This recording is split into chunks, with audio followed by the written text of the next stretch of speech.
Maestro, ¿dónde vives? Vengan y vean.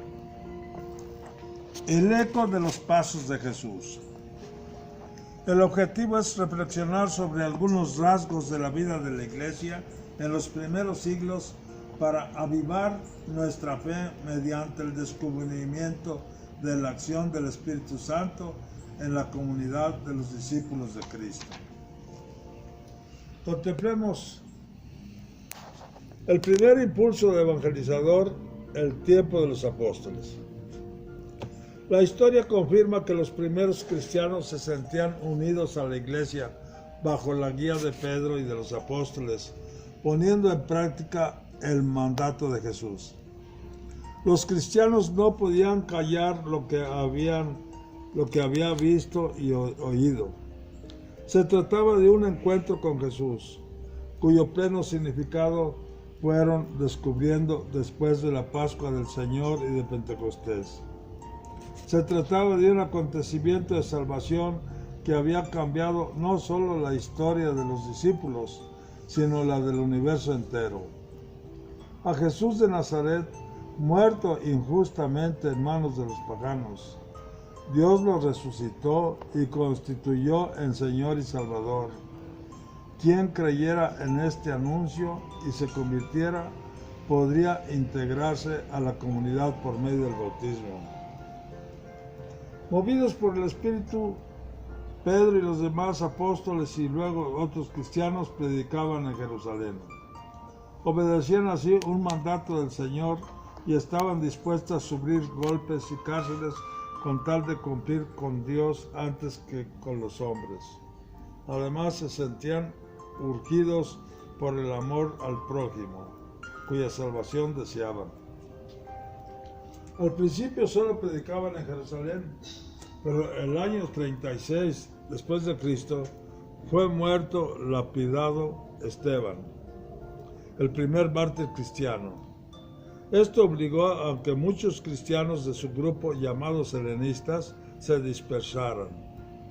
Como los perseguidos comenzaron a evangelizar, pronto hubo cristianos en toda Palestina. En una de estas ciudades, en Antioquía, se comenzó a predicar la buena nueva no solo a los judíos, sino también a personas provenientes del paganismo. Aquí es donde por primera vez recibieron el nombre de cristianos, los seguidores de Jesús.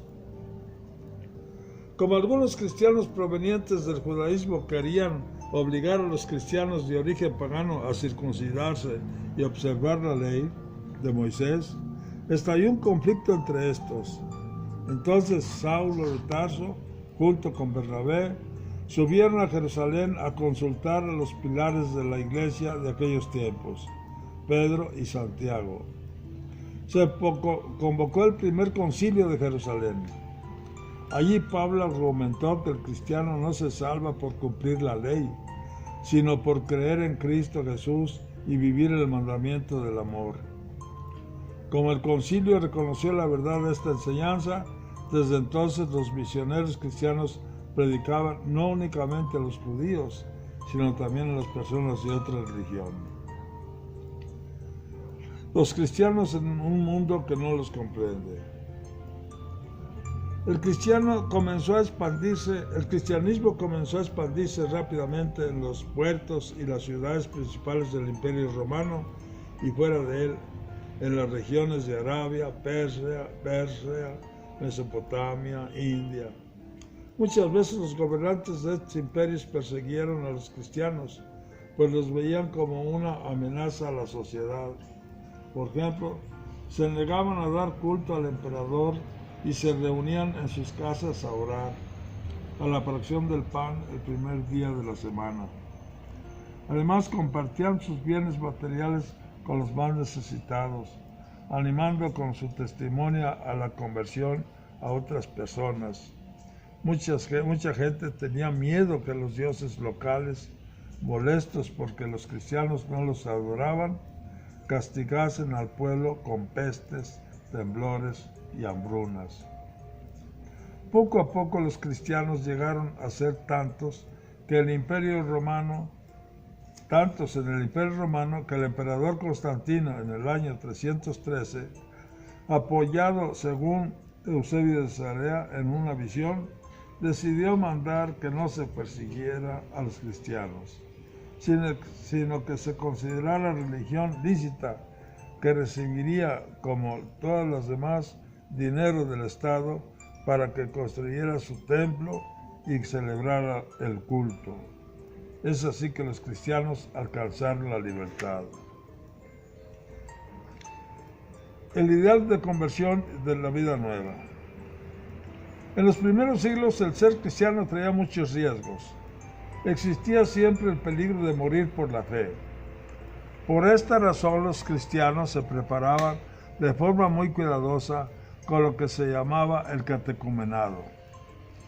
El catecumenado era un auténtico aprendizaje de la vida cristiana y que culminaba con la celebración del bautismo, que en aquellos tiempos incluía lo que hoy conocemos con el nombre de confirmación y primera comunión, y se exigía a los adultos que buscaban hacerse cristianos.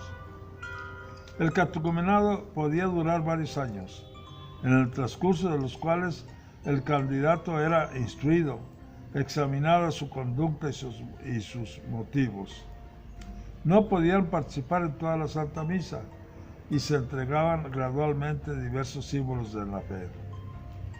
El catecumenado impedía que recibieran el bautismo personas no convencidas. Además, impulsaban en toda la comunidad el ideal de perfección. Esto hacía que el cristianismo tuviera una fuerza singular que poco a poco transformaría las costumbres paganas del imperio.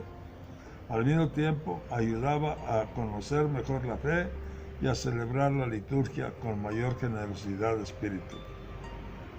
En este contexto, no es de extrañar que muchos cristianos hayan sido capaces de soportar el martirio, es decir, sufrir la muerte antes que renegar de su fe o de sus costumbres.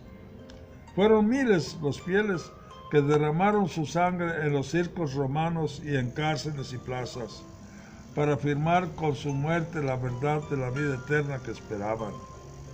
Entre las persecuciones más notables están las de Nerón, en la que murieron Pedro y Pablo, la de Domiciano, la de Decio,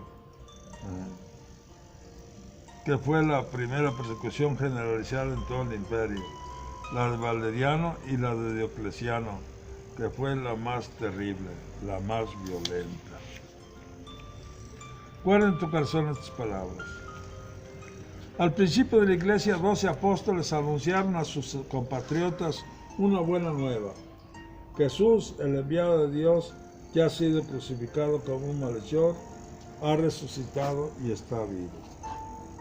Los primeros cristianos eran de origen judío y poco a poco van formando comunidades en el Imperio Romano. Es una sociedad que no los comprende.